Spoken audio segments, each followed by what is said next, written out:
নেই। যাই হোক, পরের দিন আব্বার দেয়া বিস্কিট খাইতেছিলাম বেলকনিতে দাঁড়ায়, খেয়াল করলাম যে পাশের বাসায় অশান্তি বিরাজ করতেছে। কারণটা হচ্ছে আমি সারা রাত জেগে পড়ি, তার ছেলে কি করে, সে কেন পড়ে না? এই অশান্তিটা সারা জীবন আমারে ভুগাইছে। এখন আবার পড়তে বসবো, আমার মেগাফোনটা কই? এটাকে প্লে করে দিয়ে আবার বেলকনিতে রেখে দরজা আটকাই দিছি।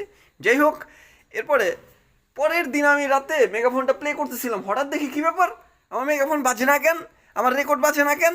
তো অনেক চেষ্টা করলাম, কোনোভাবেই বাজতেছিল না। মেগাফোনটা মনে হয় নষ্ট হয়ে গেছে গা, কী করবো এখন? তো ওইটাকে আবার বেলকুনিতে রেখে বন্ধ করে রেখে দরজা টাটকে দিয়ে ঘুমিয়ে গেছি। তো আমি ঘুম পাড়তাছি, আজকে কোনো পড়ার শব্দ নাই। আব্বা এসছে, এসে খেয়াল করছে কি ব্যাপার, আজকে কোনো সাউন্ড নাই, রাত 2টা বাজে এখনও পড়তেছে না, ঘটনা কি? এটা দেখার জন্য আমার রুমে এসছে, এসে দেখে যে আমি ঘুমাইতেছি।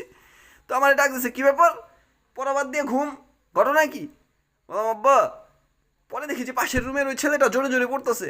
বললাম আব্বা, হয়েছে কি, এই যে পাশের বাসা থেকে এত জোরে জোরে পড়ে, এই শব্দে আমি আমার পড়ায় কনসেন্ট্রেট